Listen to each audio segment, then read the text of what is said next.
안녕하세요. 처음 뵙는 성도 여러분 반갑습니다. 김관우 목사입니다. 네, 눈꽃 30분 큐티 시간입니다.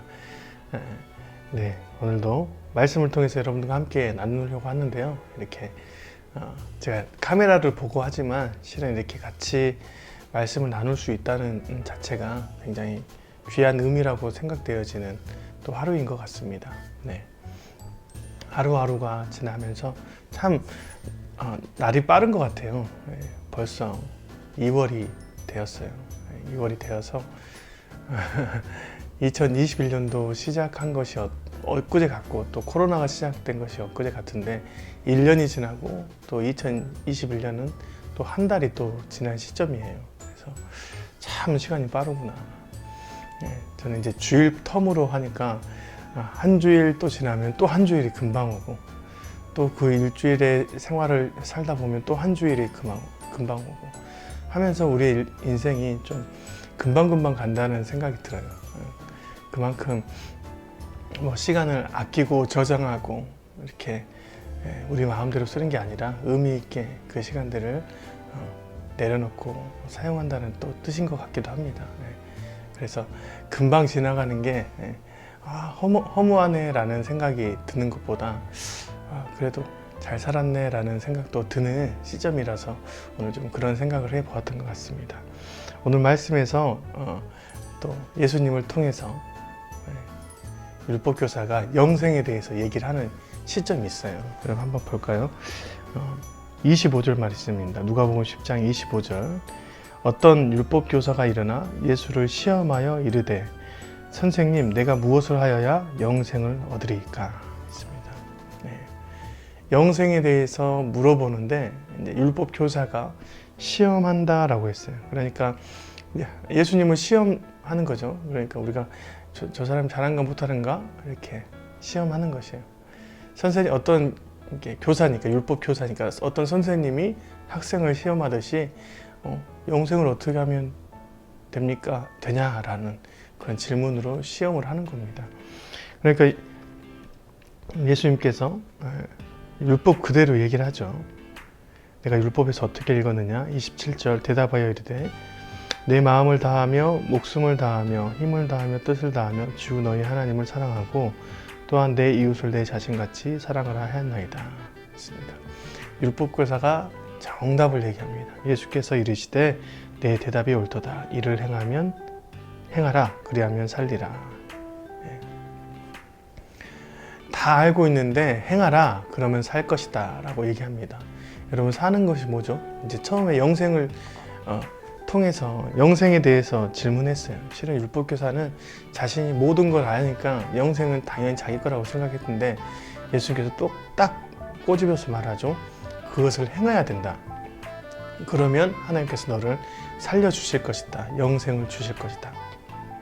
하나님 편에서 섰을 때 이것을 행해야 너가 살 거다.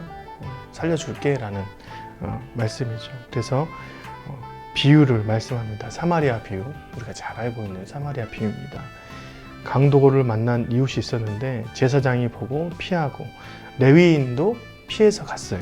그런데 사마리아 사람이 그를 어떻게 봤냐? 33절에 어떤 사마리아 사람은 여행하는 중 거기에 이르러 그를 보고 불쌍히 여겼다.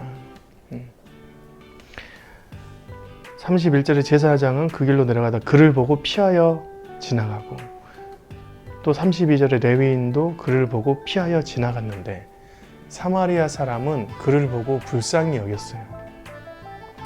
불쌍히 여기다, 긍휼히 여기다, 헤세드입니다. 헤세드는 하나님의 마음이죠.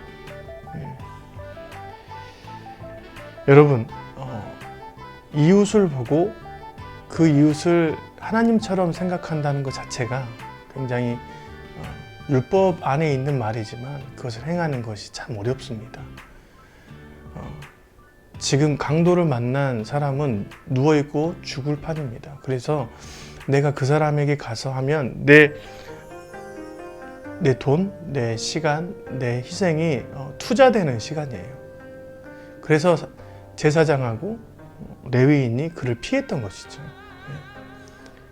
이것은 그 사람을 이웃으로 하나님으로 보지 않고 또한 한 생명체나 이렇게 그런 존재로 보지 않고 자신의 이익 안에서 따졌던 것입니다. 여러분, 우리가 한 이웃에게 마음이 가서 그 이웃을 섬기는 것은 할 수 있어요. 그런데 여러분, 그 안에서 이익이 되지 않을 때도 마치 사마리아처럼 그 사람을 돌봐주거나 마음을 써주는 것, 불쌍히 여기는 것은 실은 하나님의 마음입니다. 하나님의 마음이에요. 그렇게 행할 때 바로 하나님께서 그 마음의 헤세드를 보시는 것이죠. 여러분, 이 땅에서 하나님의 마음을 가진 사람이 하늘나라 하나님 보좌 앞에 갔는데 영생을 받지 않을 수 있겠습니까? 그게 더 어려운 일입니다.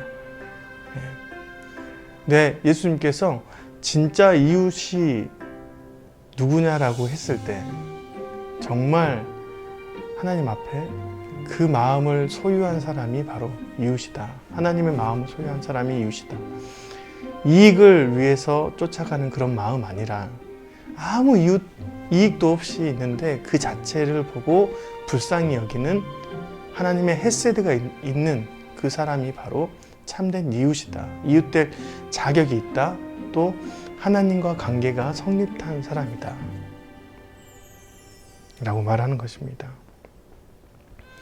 그래서 여러분 마지막에 37절 이르되 자비를 베푼 자이니이다. 36절부터 내 생각에는 이 세 사람 중에 누가 강도 만난 이웃이 되겠느냐. 이르되 자비를 베푼 자이니이다. 예수께서 이르시되 가서 너도 이와 같이 하라 하시니라.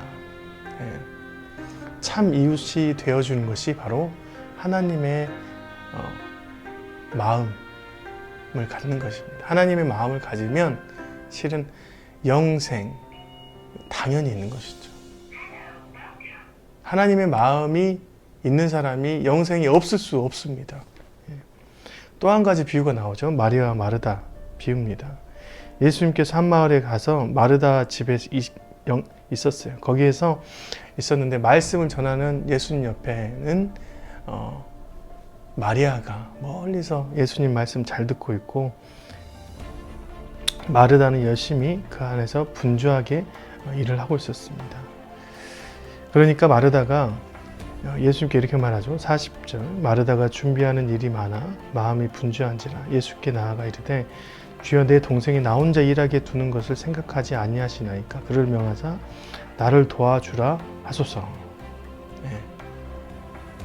주께서 대답하여 이르시되 마르다야 마르다야 내가 많은 일로 염려하고 근심하나 몇 가지만 하든지 혹은 한 가지만이라도 족하니라. 마리아는 이 좋은 병을 택하였으니 빼앗기지 아니하리라 하시니라 했습니다. 여러분, 물론 여러분 사람의 도리로서 보면 집안일이 많이 있는데 자기만 혼자 예수님 밑에서 말씀을 듣고 있는 것은 가족 구성원으로서는 잘못된 일이라는 것을 누구나 알 것입니다. 꼴보기 싫은 일이죠. 꼴보기 싫은 행동입니다. 그런데 여러분, 이전에도 말했듯이 우리가 그 안에서 어떤 이익이나 마음의 씀씀이를 보고 일을 한다면 그것은 실은 이웃을 대접하는 것 아닙니다. 마르다는 거기에서 놓쳤던 것이죠. 마리아가 잘했다는 것이 아니라 마리아는 그것을 하나를 보고 있는 것은 그 마음에 집중했던 것은 맞다라고 하는 것이죠. 그런데 마르다가 자신도 그 일에 집중해서 사람들을 섬기고 주님을 섬기는 일에만 집중했다면 괜찮았을 텐데 예수님께 질투와 불평, 불만 또 마리아가 하지 않은 일들을 자신이 불이익을 당하고 있다는, 이익을 챙기지 못했다는 그런 생각으로 나아갔던 것입니다. 여러분, 이익을 위해서 하는 모든 것들은 하나님 나라와 아무 상관이 없습니다. 헤세드가 없는 거예요. 그 마음에는 하나님의 영생이 없습니다. 여러분, 우리의 이익을 위해서 쫓아가는 인생 아니라 여러분 항상 하나님의 마음 갖기 위해서 살아가시는 저와 여러분이 되었으면 좋겠습니다.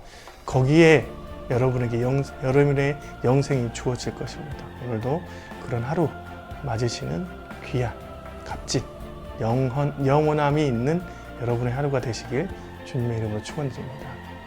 안녕히 계세요. 내일 또 뵙겠습니다. 귀한 말씀의 시간 되시길 바랍니다.